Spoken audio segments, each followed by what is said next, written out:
Ministère public compte M. C.C. Raphaël là-bas et plusieurs autres. Venez tous, s'il vous plaît.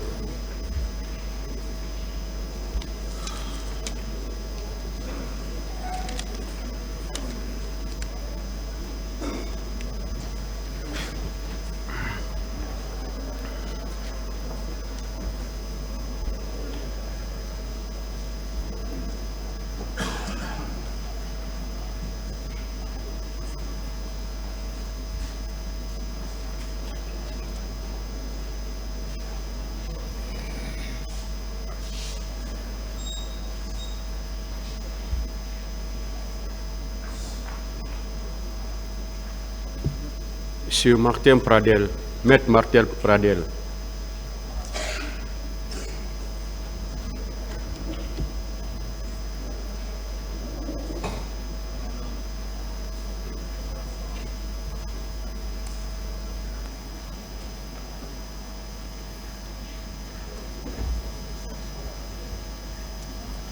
Allez-y, maître.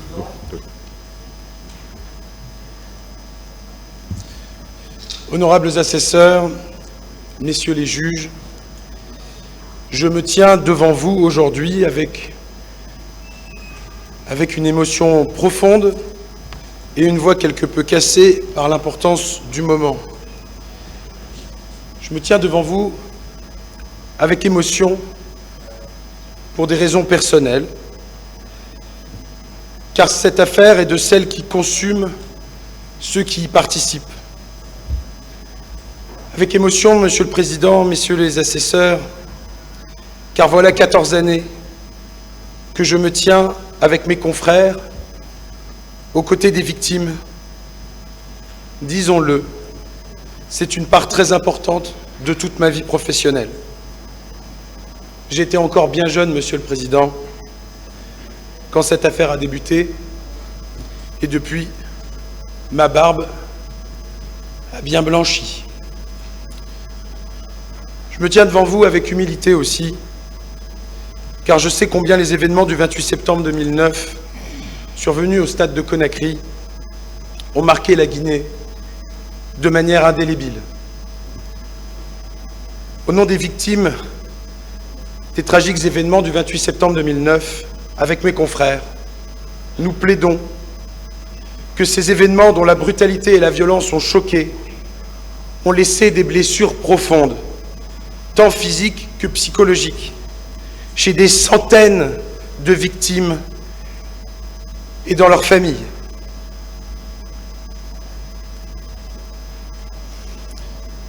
La blessure, Monsieur le Président, Messieurs les assesseurs, la blessure à réparer est immense.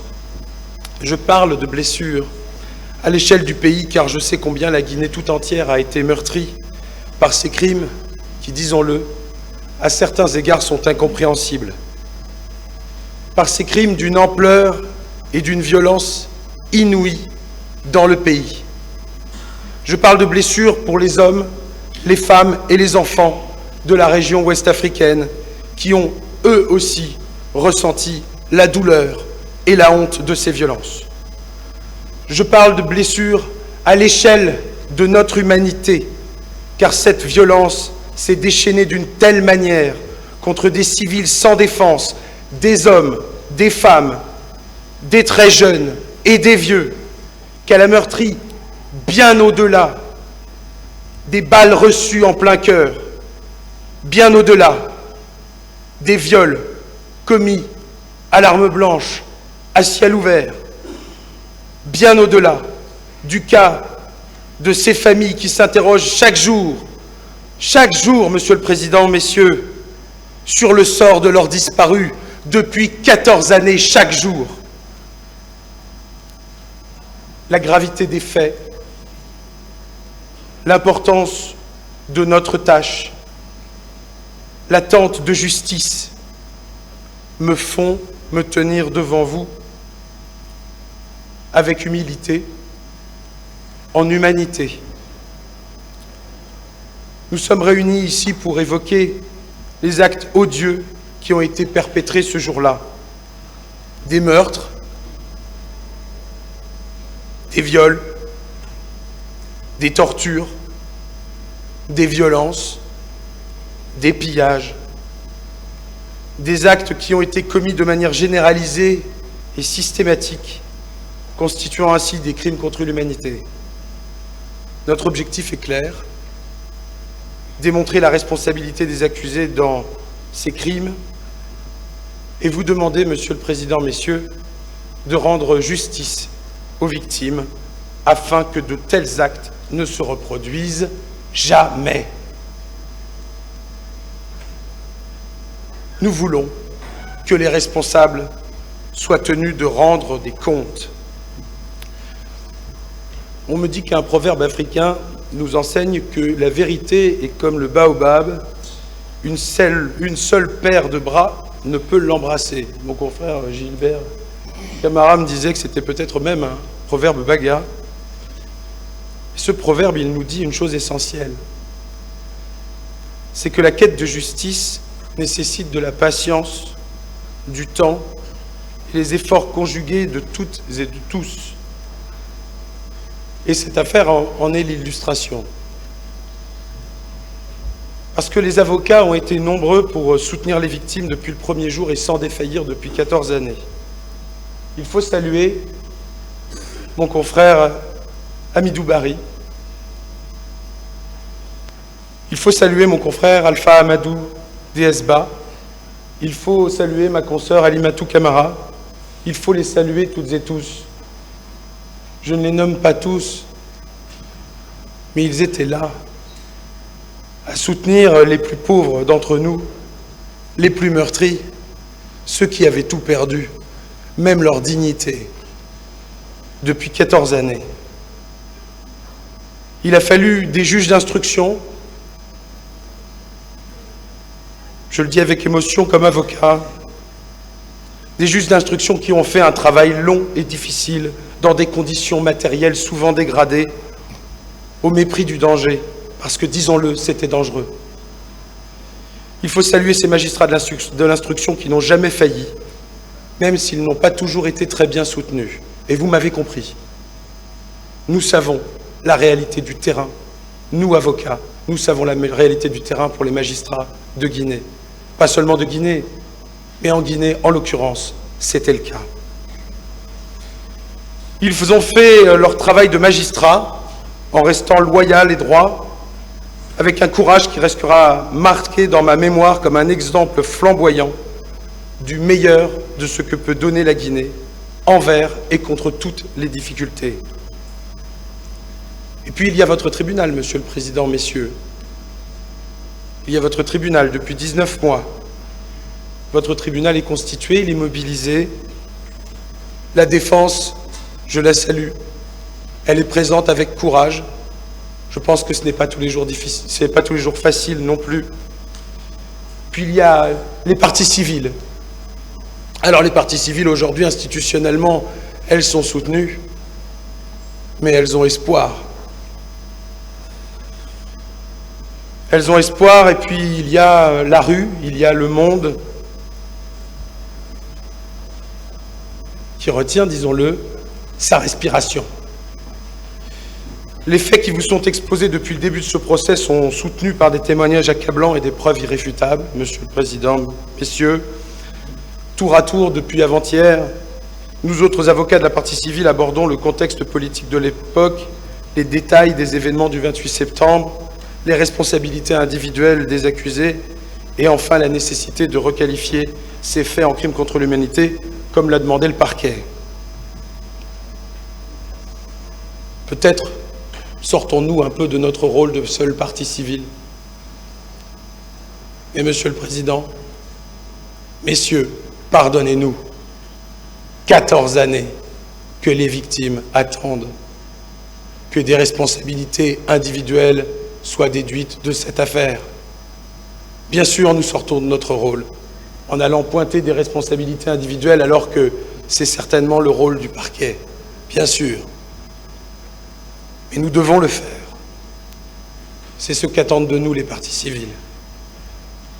Et il est impératif pour nous que justice soit rendue pour ces victimes, pour leur offrir une reconnaissance des souffrances endurées et pour réaffirmer le principe fondamental selon lequel toutes ces atrocités ne resteront jamais impunies. En rendant justice aux victimes du 28 septembre 2009, Monsieur le Président, Messieurs, nous envoyons un message fort. Les droits des citoyens, même les plus faibles, seront protégés et les auteurs des crimes les plus graves seront tenus pour responsables de ces actes. Et pour parvenir à achever ce message, il va vous falloir condamner au terme de votre verdict. Tout a été dit, Monsieur le Président. Comme vous l'a dit mon confrère Drissa Traoré avec grande éloquence à l'instant, tout a été dit et on ne veut pas abîmer. Et moi aussi, j'avais prévu d'être bien plus long que je ne le serai. Non pas seulement parce que ma voix ne me portera pas suffisamment loin, mais parce que je pense qu'il faut que ma parole soit utile. Je vais abréger mon propos. Abréger mon propos peut-être pour vous faire part de mon ressenti sur ce qu'est cette affaire et vous parler peut-être un peu plus des victimes. Cette affaire, c'est une affaire qui intervient dans un contexte. Ce contexte, vous le connaissez. C'est le contexte d'un pays qui est plein d'espoir. Plein d'espoir à mesure que le temps passe depuis l'indépendance.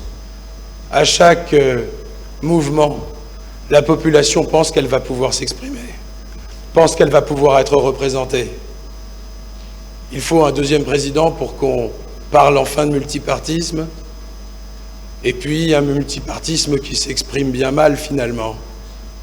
Et puis une histoire, mais je n'entre évidemment pas dans les détails, une histoire qui est une histoire égrenée de souffrances et de meurtrissures qui ne sont jamais réparées. L'espoir, cela vous a été dit, et je pense que ce ne sera pas contesté par le principal intéressé, l'espoir est immense quand Moussa Dadis Camara prend le pouvoir. Il est immense. Les uns et les autres se reconnaissent dans ce projet, qui est un projet annoncé comme étant profondément démocratique. Un projet qui est celui de la parole donnée au peuple. Un projet qui est celui d'un refus précisément de la violence. D'une parole donnée au peuple dans un scrutin dans lequel celui qui a pris le pouvoir simplement ne se présenterait pas parce qu'il serait l'ordonnateur de cette prise de parole pour le peuple. Monsieur le Président, je crois devoir dire qu'il me paraît que la déception a été à la hauteur de l'espoir suscité. Et c'est la raison pour laquelle les Guinéennes et les Guinéens ont trouvé qu'il était possible, à ce moment-là, de dire qu'ils n'étaient pas d'accord quand les promesses qui avaient été données étaient annoncées comme n'étant plus susceptibles d'être respectées. On doit en parler, Monsieur le Président, parce que c'est le fondement de cette protestation. C'est la raison pour laquelle tous ces hommes et toutes ces femmes vont vers le stade ce jour-là, pour rappeler à la conscience de ceux qui dirigent au CNDD qu'ils ont fait des promesses et qu'ils sont attendus par l'histoire du pays, qu'enfin on voudrait pouvoir s'exprimer. Regardez les images. Moi, je suis peut-être l'un des seuls de cette salle avec mon confrère Traoré à n'avoir pas été à Conakry ce jour-là. Je suis obligé de m'en référer aux images. Regardez les images. Il y a deux choses importantes dans ces images. Avant les coups de feu, il y a quelque chose qui tient de la colère, bien sûr. Il y a de la colère dans ces familles, parce que ce sont des familles, Monsieur le Président, messieurs, qui vont au stade. Il y a quelque chose qui tient de la colère. On nous a menti. On nous a fait une promesse il n'y a pas un an, et déjà on nous dit qu'elle ne sera pas respectée. Il y a de la colère. Mais il y a aussi un peu de la joie, étrangement. De la joie. Moi, je vois ces images, je vois des chants. Je vois des gens qui se dirigent vers le stade presque en dansant à certains égards. Et je m'interroge, à quel moment a-t-on pensé qu'une foule d'hommes et de femmes en tenue de tous les jours, à quel moment a-t-on pensé qu'il y avait là la moindre menace? Quand le projet de l'altérité, quand le projet politique devient la menace, alors effectivement, nous ne sommes pas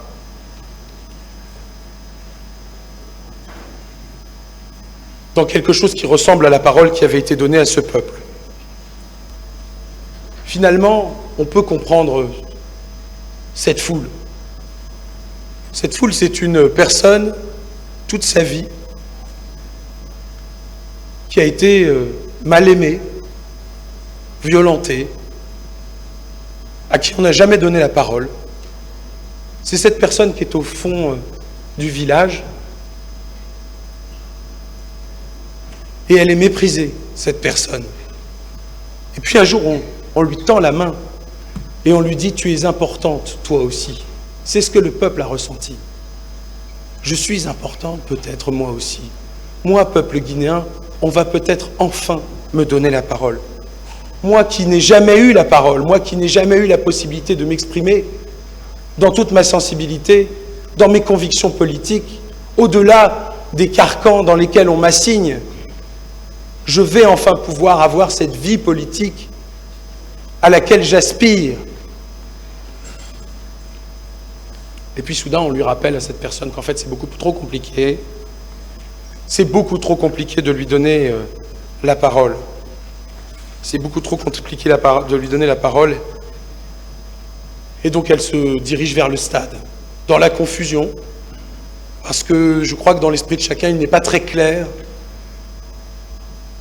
de savoir si oui ou non cette manifestation est autorisée véritablement. On va prétexter que c'est un jour chômé, on cherche à l'empêcher d'une façon ou d'une autre. Quoi qu'il en soit, c'est une foule importante qui se dirige vers le stade et elle n'est pas belliqueuse, quoi qu'on en dise, cette foule. Alors on la nasse un peu, certainement qu'il y a à ce moment-là des slogans, il y a des choses désagréables à entendre, mais quand on est au pouvoir, et ça vous a été dit à l'instant, le pouvoir était total à ce moment-là. Qu'avons-nous à craindre de quelques slogans si le projet est effectivement d'organiser une élection? Cette foule se dirige vers le stade et c'est le drame. C'est le drame parce que des instructions sont données pour que l'affront, et on parle vraiment de cela, que l'affront soit lavé. Il y avait quelque chose dans cette manifestation qui tenait de l'affront.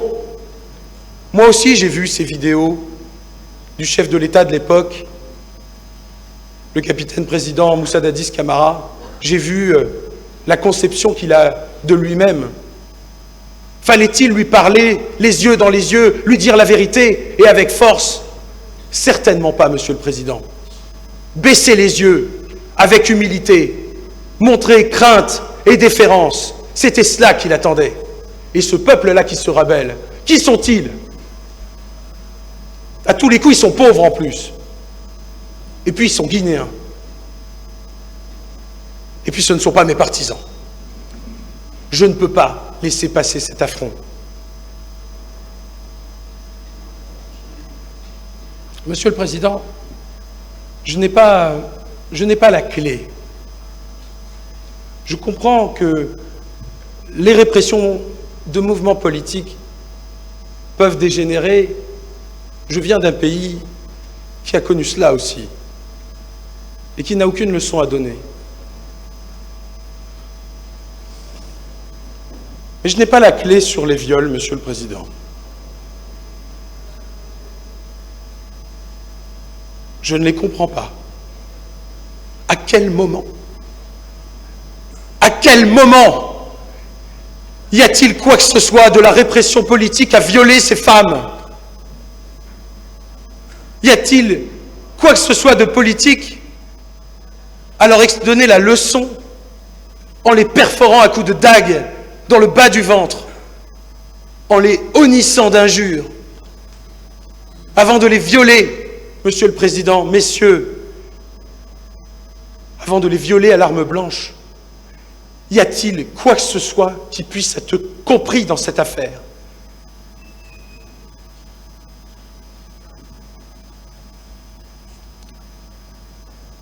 Bien sûr, il y a les tortures. Bien sûr, il y a les pillages. C'est quelque chose qui a déjà été vu dans l'histoire du pays.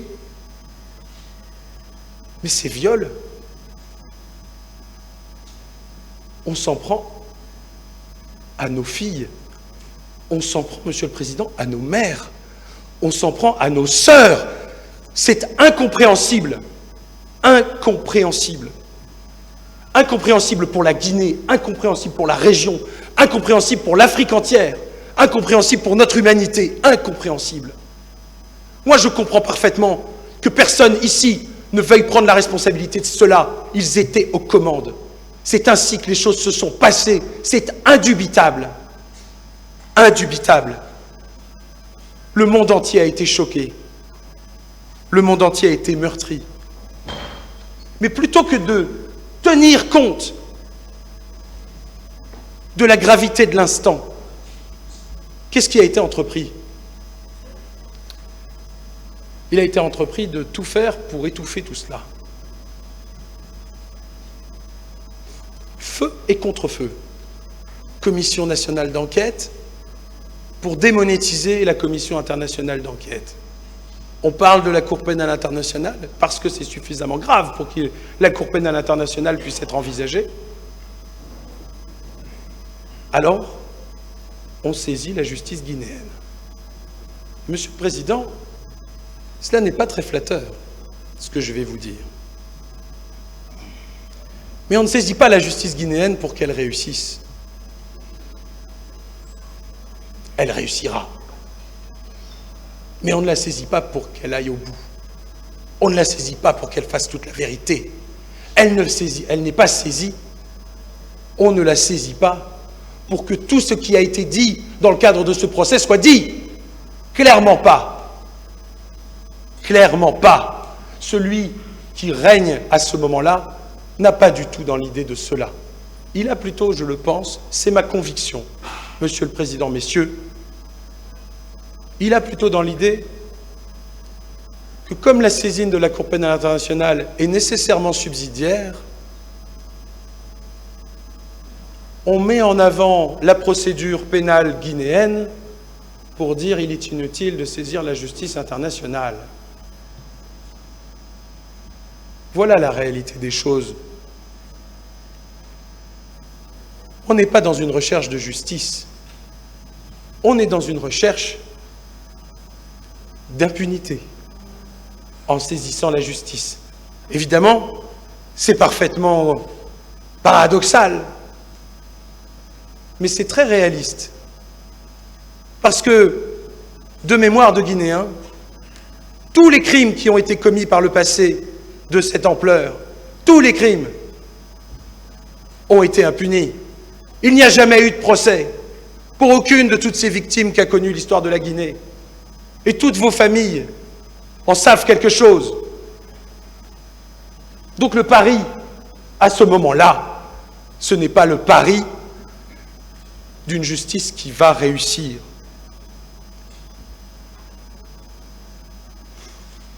D'une certaine façon, on peut le dire, la magistrature guinéenne, c'est un petit peu le maître mot d'Hemingway. C'est parce que c'était impossible qu'ils l'ont fait. Vous l'avez fait, Monsieur le Président, messieurs, pas vous tout seul, mais l'institution que vous incarnez. Le parquet, le siège, vous avez tenu bon. Mais au mois de février 2010, disons-le, c'était improbable. C'était improbable, mais c'était sans compter sur la VIPA. C'était sans compter sur des femmes comme Asmaou Diallo, qui est là, presque tous les jours depuis ce procès, et puis avant cela, à chaque étape de cette affaire, elle et toutes ses équipes. Radieuse et courageuse. C'était sans compter sur la FADIS, qui n'est pas représentée dans cette audience, mais que je mentionne, l'association des familles et amis des disparus, parce qu'il y a des disparus, je le répète. C'était sans compter sur l'OGDH et sur la FIDH, Avipa, OGDH, FIDH, que j'ai le grand honneur de représenter aussi devant vous. C'était sans compter sur la pugnacité de Tierno Mahadjousso, Abdoul Gadir Diallo et aujourd'hui Souleymane Ba, leurs présidents successifs. C'était sans compter sur cela. Il faut le dire, moi je suis arrivé à Conakry, je l'ai dit, j'étais jeune. J'ai demandé où était le palais de justice et mon confrère Hamidou Bari m'a dit « Les juges ne sont pas au palais de justice ». Monsieur le Président, vous vous en souvenez peut-être, les juges n'étaient pas au palais de justice. Ils étaient à la Villa 32, sur l'île de Kaloum. Ils étaient là-bas, pas loin d'ici, mais pas au palais. Pourquoi c'était important que les juges ne soient pas au palais? C'était important parce que les victimes n'allaient pas se présenter à eux si les juges n'étaient pas au palais. Donc nous sommes allés voir les juges d'instruction avec mes confrères, conscients de la peur des victimes d'avoir à aller dans cette ville-là, qui était bien gardée du reste. Les juges, disons-le, n'étaient pas particulièrement rassurés par cette garde très rapprochée.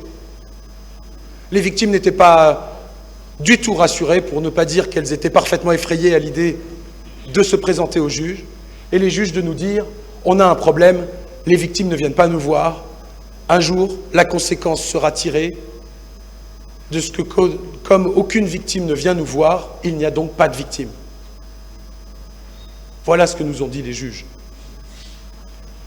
Et donc avec mes confrères, avec la FIDH, avec l'OGDH, avec l'AVIPA, nous avons résolu deux choses. Et c'était important, et je dois le dire devant vous, parce que je sais qu'au terme de votre délibéré, vous allez devoir vous pencher sur la question de la recevabilité des personnes que sont l'AVIPA, l'OGDH et la FIDH. Nous avons décidé deux choses. La première, c'est que nous allions constituer partie civile ces organisations. Ces organisations, elles ne sont pas susceptibles d'être intimidées. On ne pourra pas les faire taire. On ne tue pas l'OGDH. On ne tue pas la VIPA. On peut s'en prendre à ses membres, peut-être si on est suffisamment fou. Et cette affaire est une affaire de folie à certains égards. Mais on ne tuera pas ni l'OGDH, ni la VIPA, ni la FADIS, ni la FIDH. Et puis nous avons décidé de constituer non pas une, mais 50 parties civiles le même jour, pour qu'ils deviennent parfaitement illusoires de s'en prendre à une seule d'entre elles. Parce que vous vous en prenez à une seule d'entre elles, il en reste encore 49. Ça ne sert à rien. Ça ne sert plus à rien. Il nous a fallu aussi une presse libre en Guinée pour en parler, pour qu'il devienne parfaitement inutile, voire contre-productif, de s'en prendre à ces victimes qui réclamaient alors justice. Parce que le projet initial était, en saisissant la justice guinéenne, qu'on bloquerait le processus de justice. Nous avons dit, il faut que cette affaire soit une affaire guinéenne qui soit jugée par un tribunal guinéen. Et ça a été, Monsieur le Président, messieurs, notre combat. D'une certaine façon, vous êtes notre combat.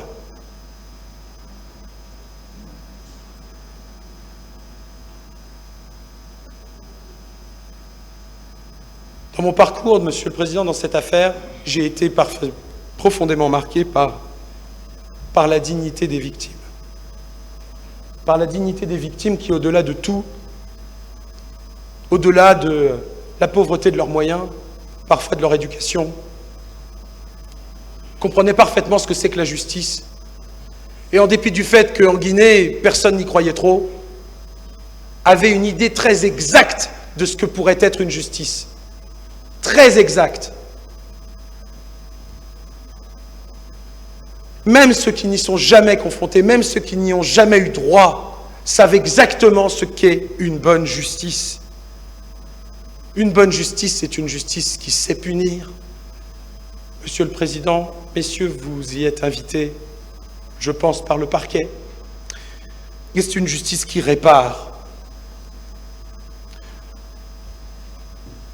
Au cours de mes séjours, Monsieur le Président, messieurs, en Guinée, et ils ont été nombreux depuis 14 années, à la faveur de cette affaire, j'ai rencontré beaucoup de gens.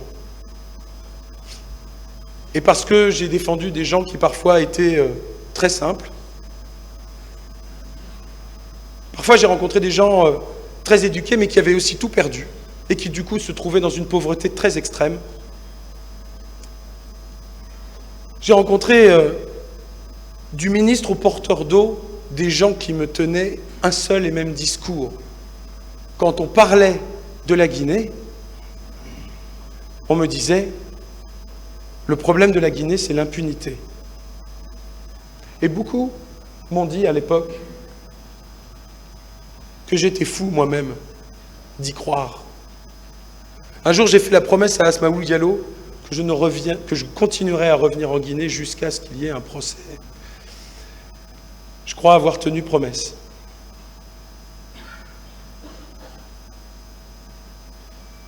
Chaque étape a été difficile. Même si c'était impossible, chaque étape a été difficile. Il a fallu exiger du ministère de la Justice qu'il réintègre les juges d'instruction dans un palais de justice. Il a fallu dire que les moyens qui étaient offerts à ces juges étaient indigents, qu'ils ne pouvaient pas gérer une affaire de cette ampleur. Il y avait des centaines de victimes à faire entendre. Il leur fallait des moyens spécifiques. Ils n'avaient pas de sécurité. Il a fallu parler de leur sécurité. Et puis, le temps passe, et au bout de 14 années, un procès. Vous en êtes, Monsieur le Président, l'acteur principal, si j'ose dire, disons, celui qui tient les clés de la baraque. Depuis 19 mois, ce procès est un miroir que la Guinée s'est efforcée de tenir fortement pour se regarder en face. C'est dur. C'est très difficile de se regarder dans un miroir, Monsieur le Président, messieurs. C'est très difficile. Mais il y a un procès. Et quand on a su qu'il y aurait un procès, Monsieur le Président, messieurs, on s'est dit, avec mes confrères de la partie civile, que ça y est, peut-être en Guinée, la peur va-t-elle changer de camp? Peut-être enfin pourra-t-on manifester en se disant qu'on ne va pas se faire trucider au coin de la rue? Peut-être enfin la peur va-t-elle changer de camp? Nous voulons que l'autorité retienne son point quand elle est remise en cause. C'est ce que nous attendions pour la Guinée. Et oui, c'est difficile de se regarder dans un miroir. Oui, c'est difficile. Et certainement que c'est difficile pour les accusés. Certainement même que c'est cruel. À tel point même qu'on cherche à s'évader à un moment donné. On n'assume pas aujourd'hui, on dit qu'on a été enlevé. Personne n'y croit. Personne n'y croit. Mais n'empêche que voilà. C'est de cela dont il s'agit. C'est un procès difficile, mais nous irons au bout. La responsabilité des accusés, Monsieur le Président, je l'ai dit, je n'élaborerai pas et je tiendrai parole. Ce que je retiens simplement, c'est qu'ils n'ont rien vu, rien entendu, rien su. Ils ne savent rien, ces hommes. Ils n'ont rien compris de ce qui se passait. Certains, on s'est même à se demander s'ils étaient à Conakry. Bon, ils étaient à Conakry, on le sait, hein. Mais ils ne savent rien. Ils ne comprennent pas. Ils ne savent pas. Moi, je crois que pour chacun des accusés, en vérité, mes mots sont inutiles. Le tribunal a parfaitement compris. Et si on regarde bien, il y a un accusé qui n'est pas dans le box. C'est une accusée, l'impunité. C'est l'impunité, Monsieur le Président, qui a causé ces faits. Le Guinéen de la rue, le porteur d'eau et le ministre, ceux qui me disaient à l'époque que l'impunité c'était le problème de la Guinée, l'impunité a causé cela. Rien n'aurait été possible dans cette affaire si ceux qui ont commis ces actes avaient l'idée qu'un jour ils devraient rendre des comptes, qu'un jour on leur dirait « Mais pourquoi as-tu fait cela? Pourquoi as-tu violé? Pourquoi as-tu toé? Pourquoi as-tu donné cet ordre ?» Jamais cela ne serait arrivé sans ce sentiment qu'on est au-dessus des lois. Il faut dire que c'est facile quand on prend le pouvoir de se sentir au-dessus des lois. Peut-être que c'est même une circonstance atténuante. Dire, aucune loi ne s'applique à moi puisque précisément je viens de la mettre par terre, la loi. On se sent au-dessus des lois, on matraque, on trucide, on viole, et alors, quelles conséquences? Moi, j'ai été marqué par les déclarations, en particulier du capitaine président Moussa Dadis Camara. 6 octobre 2009 sur France 24, les leaders sont coupables, ce sont des commanditaires, parce que c'était prémédité. Le problème, ce n'est pas les élections qui m'intéressent, c'est d'éradiquer le tissu social.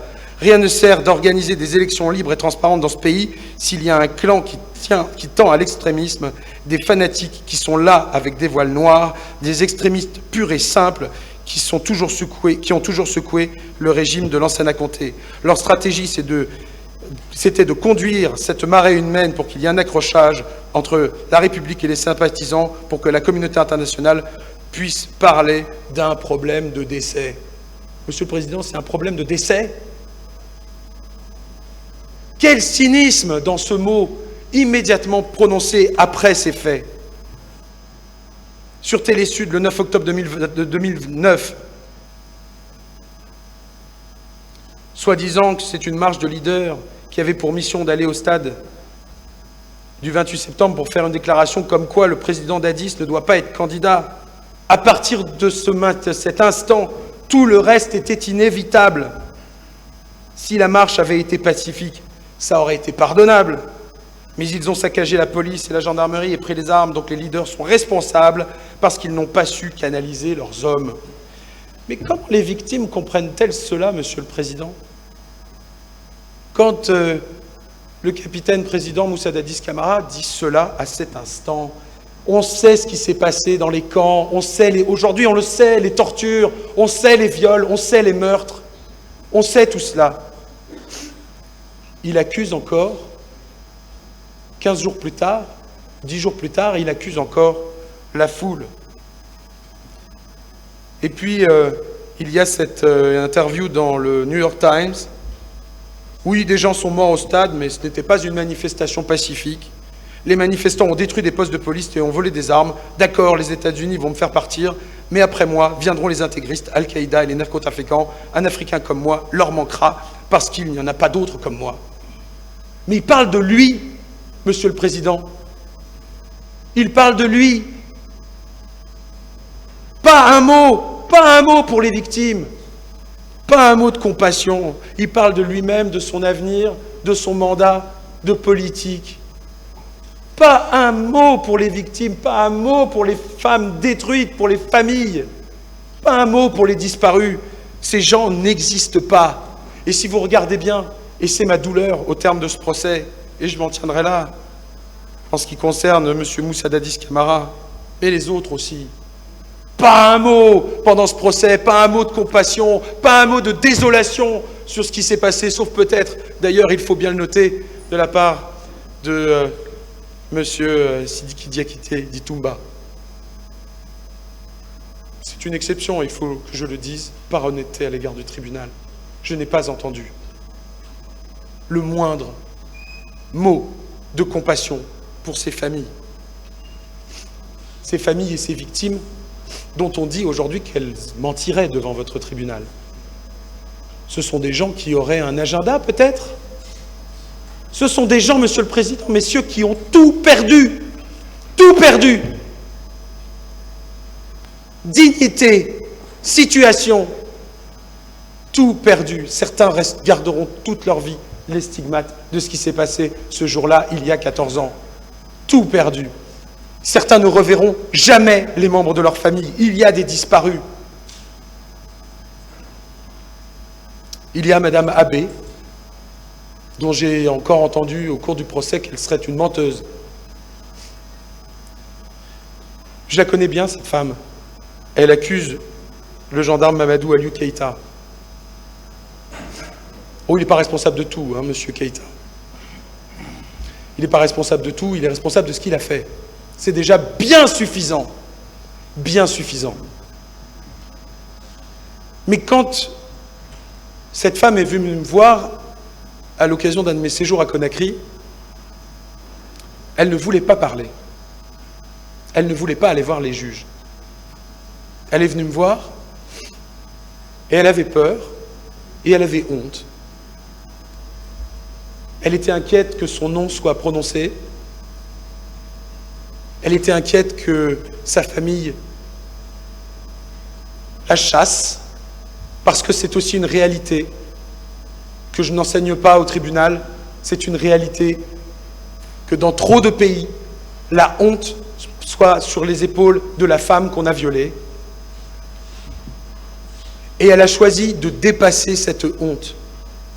Elle a choisi de dépasser cette honte, d'aller dire publiquement, devant des juges guinéens qui vivent dans la même ville qu'elle, qui connaissent ses proches peut-être, dans un monde dans lequel les gens se parlent, elle va dire sa vérité et elle va dire qu'elle a été violée par celui qu'elle a reconnu.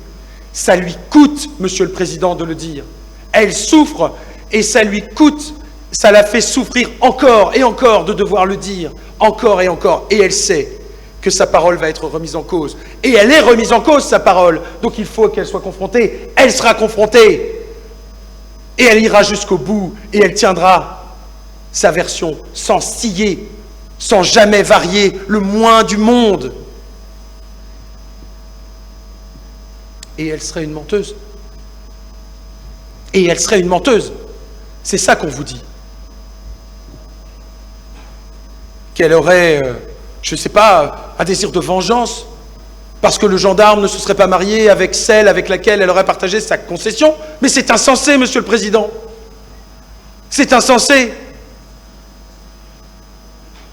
Il n'y a pas de rancune pareille. Ça n'existe pas. Et évidemment, moi je comprends. Je comprends l'embarras du gendarme qui a fait ce qu'on lui a dit, qui s'est enfermé lui-même dans un système de dénégation et qui ne peut pas faire autrement que de dire que ça n'est pas arrivé. Mais envers et contre tout, puisqu'en fait, c'est la réalité. Et il n'y a aucune façon autre que d'expliquer ces paroles de la victime qui ne s'est pas trompée, car il était bien au stade. Comment le savait-elle si elle ne l'a vu ? Elle a été violée, Abbé. Elle a été violée par 3 hommes successifs. Oui, parce que une fois qu'elle a été violée une fois, on l'a tenue pour que 2 autres viennent la violer après l'avoir battue. C'est ça qu'elle raconte, Monsieur le Président.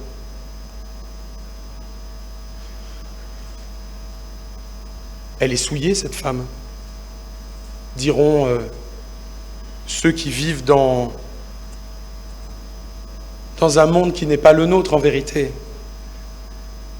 Nous vous demandons, Monsieur le Président, de dire que ces femmes qui ont eu le courage de venir devant vous pour vous dire la vérité, pour vous dire aussi leur honte, que ces femmes soient entendues.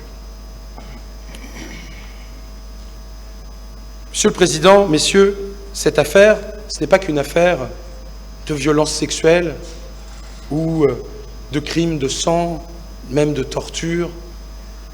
On dit bien sûr que c'est une affaire de crime contre l'humanité.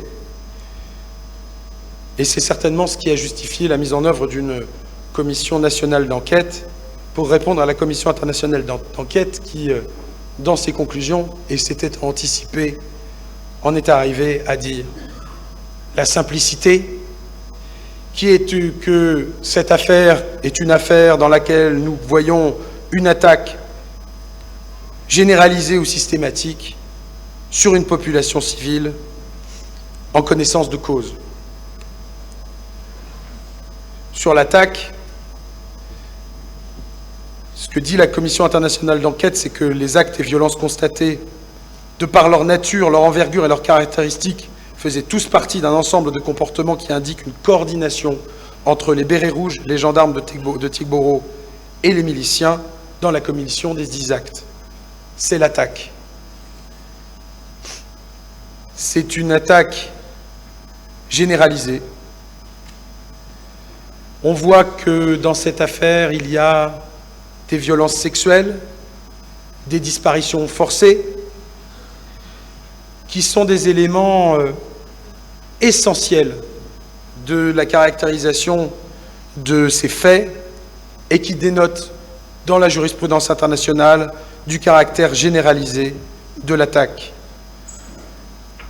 Quant au point de la systématicité de l'attaque, les tribunaux ad hoc dans leur jurisprudence ont indiqué que cette expression systématique se réfère au caractère organisé des actes et à l'improbabilité que leur survenance ait été le fruit du hasard. Tout ce qui vous a été plaidé, tout ce qui vous sera requis, tout ce qui est dit dans cette affaire vous dit qu'aussi difficile que soit cette affaire à comprendre, ce n'est pas le fruit du hasard. Ce n'est pas, ça a été excellemment plaidé par mon confrère Alpha Amadou Desba, ce n'est pas un viol, ce n'est pas 10 viols, ce sont des centaines de viols dont on a connaissance, Pensez à ces femmes qui n'ont pas eu, j'allais dire le courage, mais les pauvres, ce n'est pas une affaire de courage, c'est bien plus que cela, qui n'ont pas voulu dire qu'elles ont été victimes de ces faits. Et puis il faut une population civile. Aucun des éléments de cette affaire ne dit que ceux qui étaient au stade aient été armés en y arrivant. Aucun. Il n'y a pas une seule preuve d'une telle réalité. Ça vous a été dit, ça vous sera peut-être répété. Mais il n'y a aucune autre cible dans cette affaire que des populations civiles. Et on voit une coordination entre les forces de l'ordre présentes au stade, qui est démontrée notamment par le fait que les groupes entre eux s'assistent les uns les autres. C'est très caractéristique et ça démontre cette coordination qui est essentielle à démontrer le critère de la connaissance de cause dans laquelle se trouve l'autorité au moment où sont commis ces faits. Tout acte inhumain commis dans le cadre d'une attaque généralisée ou systématique dirigée contre une population civile en connaissance de cette attaque est un crime contre l'humanité, Monsieur le Président. Il y a des précédents jurisprudentiels. J'en citerai un parce qu'il me paraît intéressant. C'est celui de l'arrêt rendu par le tribunal pénal international pour l'ex-Yougoslavie qui concerne les atrocités commises à Foča en Bosnie-Herzégovine durant la guerre des Balkans entre 1992 et 1995. 3 hommes, membres des forces serbes de Bosnie, étaient renvoyés devant le TPIY. Et dans cette affaire, les accusés ont été reconnus coupables de crimes contre l'humanité et de violence des lois de la guerre, notamment par les viols qui ont été commis de manière systématique contre des femmes musulmanes bosniaques. Dans cette affaire, il y avait une dimension religieuse. L'esclavage sexuel, Monsieur le Président, messieurs, c'est un point commun avec notre affaire. Il y a des femmes en Yougoslavie qui ont été réduites en esclavage sexuel. Cela a été considéré comme constitutif d'un crime contre l'humanité. Des femmes et des filles ont été détenues dans des conditions inhumaines et soumises à des violences sexuelles répétées. Et puis dans cette affaire, dans cette même affaire, et c'est un arrêt du 22 février 2001, Kunarak, le nom de cet arrêt, 22 février 2001, il y a aussi des faits de torture. Les victimes ont été soumises à des sévices physiques et psychologiques. Le 22 février 2001, le tribunal pénal international pour l'ex-Yougoslavie a condamné les 3 accusés à des peines de prison pour leur rôle dans ces crimes, qualifiés de crimes contre l'humanité, et Kounarak a été condamné à une peine de 28 années de réclusion criminelle. Monsieur le Président, messieurs. Avant de conclure, Monsieur le Président, honorables assesseurs, messieurs les juges, je dois le dire, depuis 19 mois, nous sommes rassemblés dans cette audience pour honorer, rendre justice et rendre leur dignité aux vies perdues, aux vies gâchées, aux survivantes et aux survivants du massacre qui s'est déroulé lors du rassemblement pacifique du 28 septembre 2009. Ce jour-là, des forces de sécurité ont ciblé brutalement des citoyens qui s'exprimaient pacifiquement, en utilisant une violence sans discernement et en s'appuyant sur des tensions qui dépassent la seule question politique. Les témoignages des survivants et les preuves recueillies par toutes les organisations ont révélé l'ampleur de la brutalité déployée. Des violences sexuelles ont été commises sur des femmes sans défense, les coups et les balles ont fauché les manifestants, les insultes les plus dures ont été proférées. Tous ces actes avaient pour but d'instiller la peur dans les esprits et de renforcer les divisions au sein d'une société qui a toujours su rester unie pour faire de la différence, Monsieur le Président, une richesse. Pourtant, en dépit de l'horreur du jour et le contexte guinéen dans lequel ces violences ont été perpétrées, il est crucial pour nous de vous dire la vérité. Sans vérité, il n'y aura pas de justice. Sans vérité, il n'y a plus de dignité rendue aux victimes. Et comme nous voulons vous la dire, cette vérité difficile, nous devons de vous implorer de ne pas réduire les viols à leur seule dimension sexuelle, à ne pas réduire les meurtres à leur seule dimension homicide, à ne pas réduire les violences à leur seul traumatisme physique enduré. Toute la Guinée est concernée quand on vise les Guinéens en raison de leur qualité. C'est pour cette raison que ces crimes ont eu un impact profond sur des familles de tous horizons, laissant derrière eux une plaie béante dans le tissu social de la nation guinéenne. Nous devons aborder cette réalité douloureuse avec une sensibilité particulière, reconnaissant que ces crimes sont spécifiques. C'est une nuance essentielle, car la division est le piège dans lequel les auteurs de ces crimes voulaient que nous tombions.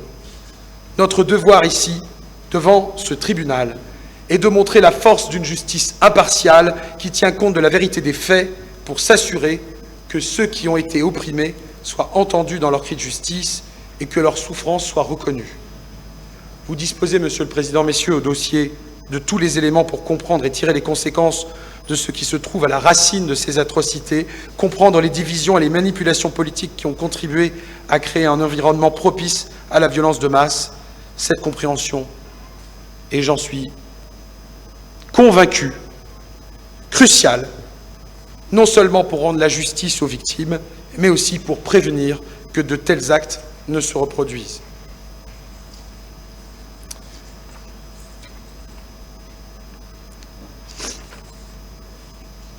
Monsieur le Président, mes honorables assesseurs, messieurs les juges, en cette heure solennelle, alors que notre mission touche à sa fin, permettez-moi de conclure en revenant sur l'importance cruciale de ce procès. La tâche qui vous incombe, celle de rendre la justice, votre tâche est d'une lourdeur sans pareille. Vous êtes confrontés à la responsabilité immense de juger des crimes atroces qui ont marqué à jamais l'histoire de votre pays. Depuis le début de ce procès, des témoignages concordent pour constituer des preuves irréfutables contre les accusés. Vous avez entendu des témoignages poignants. Les faits survenus le 28 septembre 2009 au stade de Conakry sont d'une violence inouïe. Des vies innocentes brisées, des familles détruites, une société traumatisée. Les accusés, en leur qualité respective, ont joué des rôles déterminants dans ces événements. Leur responsabilité, tant morale que pénale, est solidement établie par les preuves présentées devant vous. Ces crimes ne sont pas de simples crimes de droit commun. Ils constituent des crimes contre l'humanité par leur nature systématique et généralisée, par leur nature politique aussi, et par ce que sous-tendait cette violence politique dans le contexte guinéen. Les souffrances endurées par les victimes ne peuvent être pleinement réparées, mais il est impératif que justice soit rendue. La reconnaissance de ces crimes et la condamnation des coupables sont essentielles, non seulement pour les victimes, mais aussi pour notre société tout entière. Elles sont le socle sur lequel nous devons construire un avenir de justice et de paix. Monsieur le Président, Messieurs les assesseurs, les victimes de cette tragédie attendent depuis trop longtemps que justice soit faite. Elles ont vécu avec la douleur, la peur et l'incertitude. Aujourd'hui, elles regardent ce tribunal avec l'espoir que leur souffrance soit reconnue, que leur voix soit entendue et que les coupables seront tenus responsables de leurs actes. C'est important pour nous de le dire, de le répéter, de le marteler. Cela vous a déjà été dit. Et donc je le répète, elle ne demande pas vengeance. Elle ne demande pas vengeance, elle demande justice. Une justice équitable, fondée sur la vérité et le droit. Elle demande à ce que vous leur rendiez leur dignité. Car il est possible, Monsieur le Président, Messieurs les assesseurs, que vous sachiez, en humanité, tendre la main à ces familles dans le deuil, à ces hommes violentés, à ces femmes qu'on a violées au stade, que vous sachiez leur tendre la main pour leur dire qu'elles sont les victimes de quelque chose d'inadmissible, qu'au nom du peuple guinéen, vous ne sauriez accepter. Leur tendre la main au nom du peuple pour dire qu'elles ont vécu une injustice et que leur dignité, Monsieur le Président, est intacte. Votre décision transcende ce procès. Elle est un message fort et clair que de tels actes ne resteront pas impunis, qu'aucune position de pouvoir ne peut protéger un individu des conséquences de ses crimes. Votre verdict sera un symbole de l'engagement de la nation guinéenne envers la justice et les droits humains. Il réaffirmera notre foi dans la capacité de ce système judiciaire et notre détermination au GDH et au FIDH à protéger les innocents contre la tyrannie et l'oppression. Je vous exhorte à rendre un verdict qui honore la vérité et la justice. Les victimes et la nation entière attendent ce moment avec un espoir immense, je l'ai dit tout à l'heure. Elles retiennent leur respiration. Que votre jugement soit à la hauteur de l'exigence de justice qui nous anime tous. En condamnant fermement les responsables de ces crimes, vous apporterez une lumière d'espoir et de guérison à ceux qui ont tant souffert.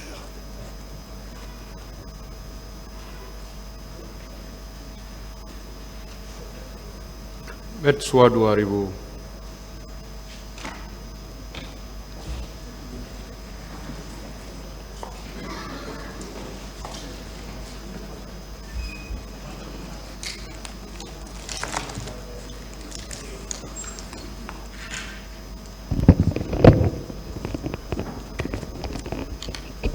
Allez-y.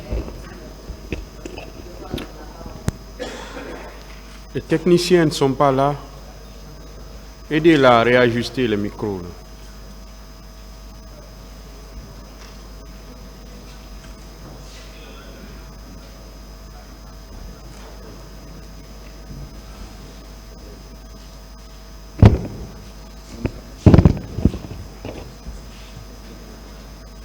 Je disais qu'il m'est très difficile de prendre la parole après la brillante intervention de mes prédécesseurs, mais qu'à cela ne tient. Monsieur le Président, merci de m'avoir donné la parole. À l'effet de présenter ma plaidoirie dans cette affaire ministère public contre